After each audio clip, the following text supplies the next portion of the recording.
Kali ini gua akan bikin video yang sedikit berbeda ya, karena kemarin ya, mentor yang gua nggak pernah ketemu yaitu Warren Buffett, ngeluarin annual letter yang terakhirnya. Jadi beliau itu selalu nulis annual letter ya, dari 1970-an sampai sekarang, itu semuanya udah gue baca ya. Jadi ini adalah pedoman investasi gua, selama gua 11 tahun di market yang gue bacain terus tuh annual letternya Warren Buffett. Di situ gue bisa belajar gimana caranya beliau mikir, dan beliau announce bahwa itu akan jadi annual letter yang terakhirnya tahun ini ya, dan gue pas baca itu gue juga sedih karena udah nggak ada lagi gitu tahun depannya lagi udah nggak ada tulisan ibaratnya yang gue tunggu.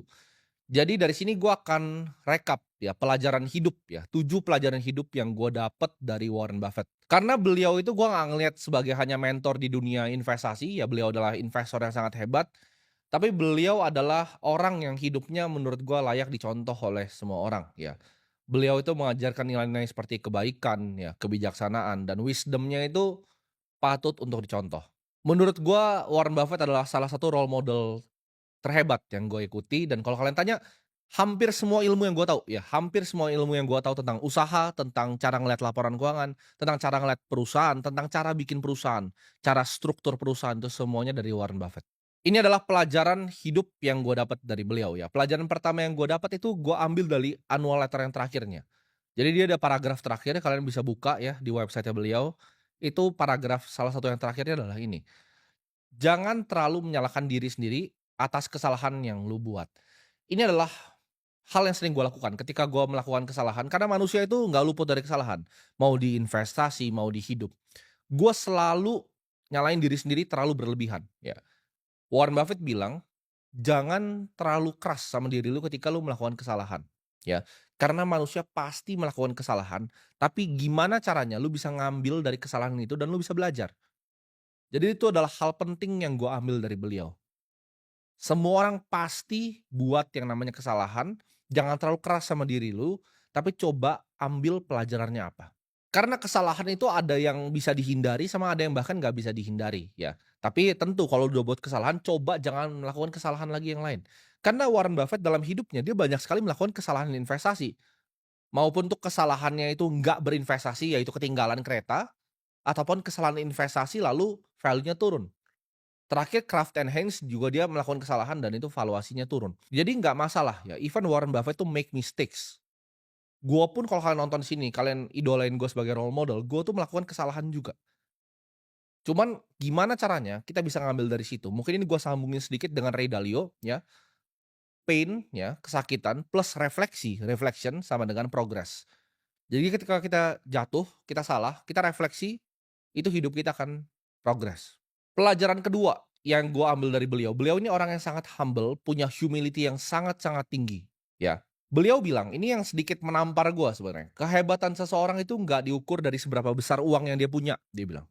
Jadi nggak peduli dia seberapa uang banyak yang dia punya, bukan seberapa populer dia, ya, bukan seberapa terkenal, populer, diketahui semua orang, bukan juga power yang dimiliki di pemerintahan. Tapi dia ukur dari kebaikan. Gimana caranya seorang manusia itu bisa bantu manusia yang lain. Gue ketika awal mulai karir, banyak yang gue pikir, oke gue cuman mau orang yang selalu ya, gue ukur dari kehebatannya uang ya kan, power-nya seperti apa, popularitasnya seperti apa. Tapi Warren Buffett di sini dia tulis jelas gitu, 3 ya, bukan karena kehebatan, yaitu uang, bukan karena power juga, bukan karena populer. Tapi gimana caranya manusia ini bisa jadi manusia yang bermanfaat untuk manusia yang lain. Dan di paragraf terakhir dari annual letter yang terakhir ini, tulisan terakhir beliau sebelum beliau itu step down, dia bilang bahwa tukang bersih-bersih ya, cleaning lady di Berkshire Hathaway, itu adalah manusia yang sama dengan chairman dari Berkshire Hathaway, yaitu dia. Jadi nggak peduli itu mau tukang bersih-bersih ataupun bos, semua itu adalah manusia yang sama di mata dia. Jadi pelajaran kedua yang gue ambil adalah lihat semua manusia itu sama ya, jangan ukur cuma dari kekayaan, popularitas, ataupun kekuasaan. Tapi lihatlah manusia itu dan berbuat baik untuk semua manusia. Pelajaran ketiga yang gue ambil dari beliau ini jadi pedoman hidup gue juga, yaitu circle of competence. Kadang kita di hidup ini cuma dikasih satu talenta, ya.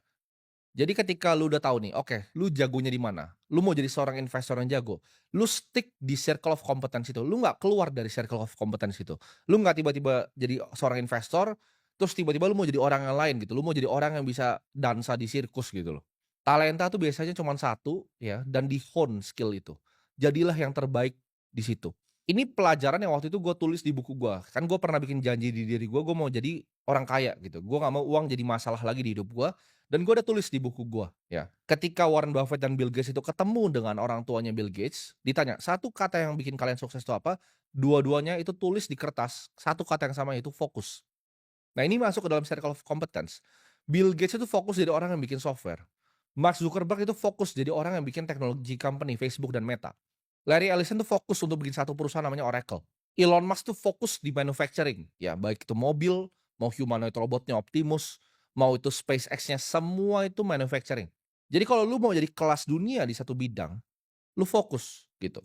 Cristiano Ronaldo fokus di bola, Messi fokus di bola, Michael Jordan fokus di basket. Fokus di satu hal gitu. Lu jangan jadi tiba-tiba satu pemain basket, terus mau main baseball gitu. Lu nggak akan jago di sana, ya. Kayak Stephen Curry jago di basket, ketika dia golf ya dia oke juga, cuma dia nggak akan pernah jadi Tiger Woods. Lu mau fokus di golf ya jadi Tiger Woods. Jadi nomor satu, lu punya bisnis yang banyak ya di golf. Circle of competence itu penting dan semua orang yang sukses yang gue lihat itu biasanya punya circle of competence. Kayaknya hanya lewat fokus lu bisa jadi kelas dunia di satu bidang. Pelajaran keempat yang gue ambil dari beliau, yaitu kita jadi orang yang sederhana meskipun punya uang yang berlimpah.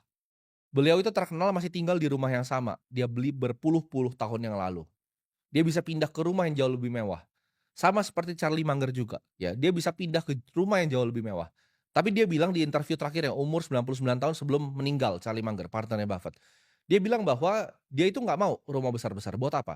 Karena ketika dia punya rumah yang sangat-sangat besar, itu cuma ngundang-ngundang orang ke sana. Orang-orang yang bahkan dia nggak suka ya, buat bikin pesta dengan orang yang dia nggak suka. Jadi, dia pilih rumah yang sederhana ya, dengan keluarga yang oke, cukup sampai di situ. Warren Buffett memang punya rumah yang mansion ya, di mana dia bisa liburan di sana, tapi rumah primary-nya, primary house itu rumah yang sama puluhan tahun dia tinggal. Dia bilang, dia masih makan yang sama, ya McD, sempat kontroversi juga waktu itu dia bilang dia cuma minumnya Coca-Cola ya, anaknya sendiri bahkan. Itu gua ada bukunya di situ ya, namanya Snowball, ditulis sama Alice Rodgers. Alice tuh bilang bahwa even anaknya sendiri nggak pernah ngeliat Warren Buffett itu minum air putih. Dia minumnya Coca-Cola terus ya, walaupun dia pemegang saham besar di sana. Jadi dia masih makan makanan yang sama, minum minuman yang sama ya. Dia nggak ibaratnya nggak elitis. Dia cuma bilang kita makannya sama, nonton NFL yang sama, perbedaan kalian sama dia itu cuma satu ya, dia suka travel pakai private jet. Jadi Warren Buffett itu jujur orangnya. Dia bilang karena itu waktu gitu, yang dia beli adalah waktu, rumahnya sama, makanannya sama, semuanya sama kecuali travelnya, dia bilang. Dia travel sedikit lebih enak dibanding kebanyakan orang di Amerika. Jadi itu yang gue belajar ya, punya kesederhanaan, punya rasa humble, punya humility di saat lu punya semuanya. Pelajaran kelima ya yang gue ambil dan ini juga jadi pedoman hidup gue adalah investasi terbaik adalah investasi di diri lu sendiri. Warren Buffett tuh sangat terkenal dengan kata-kata ini. The best investment you can make is in yourself, nggak ada yang bisa ngambil dari lu. Dia selalu aktif untuk berinvestasi di diri sendiri. Jadi Warren Buffett tuh pernah beli kelas dulu, kelasnya namanya Dale Carnegie. Di mana di situ dia belajar untuk gimana caranya public speaking. Dan itu jadi salah satu investasi terbesar di hidupnya. Yang dia bilang, return-nya paling besar. Dia bisa jadi bawain annual letter-nya Berkshire Hathaway, dia bisa bawa shareholder meeting-nya, dia bisa ketemu-ketemu orang dengan pede, dia bisa ngomong di kongres karena beli kelas itu. Jadi Warren Buffett itu ketika dia punya uang sedikit, dia belikan buku, dia gemar membaca, setiap hari dia membaca. Dia never ending learner ya, jadi hidupnya itu adalah lifelong learning. Kayak gue sampai sekarang, gue tidak pernah stop untuk belajar gitu. Gue lihat, oke apa yang sedang ada di market, dia baca semua annual letter orang-orang lain ya. Gue lihat nih, oh di Cina ini ada apa? Oke. Adakah saingannya BYD? Oh ada perusahaan baru gitu kan, tadi gue baru baca tadi pagi namanya Xpeng gitu kan. Kira-kira apa sih gitu, dunia ini berkembang ke mana, berita itu gue baca semua, gue telan semua ya. Gue subscribe dari Bloomberg, Wall Street Journal, setiap pagi gue baca semua berita top news-nya. Gue gemar membaca ya, gue selalu belajar, belajar, dan belajar. Jadi investasi terbaik seorang manusia adalah ke dirinya sendiri. Dan itulah yang gue lakukan. Dari gue umur 14 tahun, gue kalau kalian lihat ya, gue bahkan ada satu unit apartemen, itu isinya cuman buku. Buku-buku gue semua gue taruh situ, itu buku gue tuh banyak banget ya. Gue mungkin bawa beberapa buku ya, itu selalu gue baca. Kadang di pesawat pun gue bawa buku, gue belajar, dan gue belajar. Jadi skill investasinya itu gue hone terus.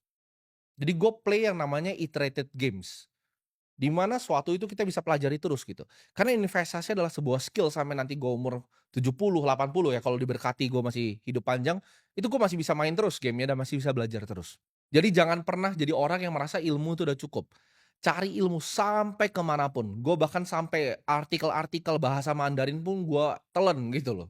Karena gue pengen tahu dunia itu ke depan jadi seperti apa. Pelajaran keenam yang gue ambil dari Warren Buffett adalah jagalah reputasi lu dengan nyawa lu. Butuh puluhan tahun untuk bikin reputasi, tapi 5 menit untuk ngancurin semua-muanya. Reputasi lu bisa hancur semuanya dalam waktu 5 menit. Dia terkenal banget bilang gini, "Lu jadi perusahaan yang gue investasiin ya, lu hilangin duit perusahaan, gua akan ada rasa ampun. Tapi kalau lu hilangin reputasi dari perusahaan, gua nggak akan punya ampun." Ya ini terkenal banget krisis finansial tahun 2008, beliau ngomong ini ya di depan semua orang, "Lu boleh hilangin duit gua, tapi lu rusakin reputasi gua, ya, gua hancurin hidup lu." Jadi beliau itu ruthless kalau reputasi ya. Inilah pentingnya untuk kita punya integritas ya, kita punya moral sebagai manusia. Karena gue mencari seorang partner, itu selalu gue cari juga integritas, gue cari value-nya apa, dan gue cari reputasinya seperti apa. Karena reputasi ini compounding. Banyak yang nanya, "Kenapa gue bisa punya barang-barang investasi yang bagus gitu? Gue bisa investasi di perusahaan private yang bagus?" Apakah karena gue cuman ucuk-ucuk, gue cuman punya duit? Enggak, banyak yang punya duit seperti gue. Tapi banyak nggak yang dapat kesempatan seperti gue? Enggak. Kenapa gue bisa investasi? Karena reputasi gue bagus. Ya, reputasi itu adalah segalanya dan lo harus jaga itu dengan nyawa lo. Itu gue belajar dari Warren Buffett. Pelajaran ketujuh ya dan yang terakhir gue akan sharing di hari ini adalah choose the right people. Jadi pilihlah orang-orang yang tepat di hidup lo. Gue kadang nggak milih orang cuman berdasarkan skill, tapi gue lihat orang ini punya value-nya apa, apakah sama value-nya sama gue atau enggak. Apakah orang ini loyal atau enggak sama gue. Loyalitas untuk gue itu adalah segalanya dan untuk beliau juga sama, ya. Yang kerja di Berkshire Hathaway itu kerjanya puluhan tahun, tapi semuanya jadi sangat-sangat makmur. Orang-orang yang percaya sama dia, dari beliau itu masih bikin Buffett Partnership, itu sekarang tuh jadi orang yang luar biasa kaya, ya. Mau dari cleaning lady-nya, orang tukang bersih-bersihnya, sampai yang bantuin dia investasi. Karena lu kalau kelilingin diri lu dengan orang-orang pecundang, orang-orang yang suka nusuk orang dari belakang, pasti kan lu akan jadi orang yang suka nusuk orang dari belakang. Ketika lu bergaul dengan orang-orang punya value-nya kindness, kebaikan, humility, ya kalian bergabung gitu dengan orang-orang yang hebat, itu akan ketularan juga di kalian. Gue banyak meremehkan ini ketika gue masih muda, gue pikir nggak apa-apa lah yang penting punya skill, tapi gue sadar di situ. Gue sadar untuk akhirnya, oke, gue harus pilih partner yang tepat, gue harus pilih karyawan yang tepat. Nggak apa-apa, karyawan gue sedikit nggak apa-apa, yang penting semuanya itu tepat gitu, punya integritas yang bagus, punya loyalitas yang bagus, punya work ethic yang bagus, etika kerja yang bagus. Dan yang paling penting adalah lu harus bisa pilih orang yang lebih baik dari lu. Karena itu akan jadi decision paling penting di hidup lu. Siapa yang lu kelilingi diri lu, ya, lu kelilingi sama yang orang sama-sama mau berkembang, lu akan jadi orang yang berkembang. Lu kelilingi orang lu dengan sama-sama yang nggak mau berkembang, lu akan jadi orang yang nggak mau berkembang juga. Jadi itu adalah 7 pelajaran hidup yang gue pelajarin dari Warren Buffett. Dan gue harap ini gue bisa estafetin, gue kasih ke kalian gitu. Jadi kalian nggak belajar cuman investasi ya, tapi kalian belajar juga gimana caranya menata hidup, punya values yang baik. Dan percayalah lu akan jadi manusia yang lebih baik.